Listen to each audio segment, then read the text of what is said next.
कुरा गरौँ हाम्रै राजनीतिक परिवेशको हैन।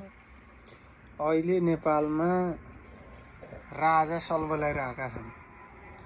त्यो पनि इन्डियाको भ्रमण गरेर आएपछि। भनेपछि यसै बुझ्न सकिन्छ कताबाट के भइरहेछ भन्ने कुरो। उतापट्टि माओवादीले भनेछ, माओवादीका एकजना सांसदले भनेछन् नेपालमा भूत प्रेत भड्किएको आत्मा भन्न भ्याएछन्। अब यतापट्टि उनले भनेका छन् कानुनी रूपमा आउनुहोस् भनेका छन्। अब यी सबै कुरा पैसा कमाउनकै लागि हो, ज्यान बचाउनकै लागि हो। यो सबै भ्रष्टाचारकै कुराहरू हुन् यी सबै कुरा। अब बाँकी रह्यो हाम्रा जापानमा भएका दाजुभाइहरू, राजा आऊ देश बचाऊ भनेका छन्। त्यही राजाले तिमीहरूलाई बेचेका हुन् अनि तिमीहरूलाई कसले बचाउने?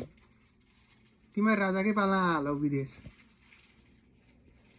अनि होइन फेरि अब चाहिँ राजा आऊ देश हो। राजा आए पनि तिम्रो काम जापानमै हो, प्रचण्डले देश चलायो भने तिम्रो काम विदेशमा हो।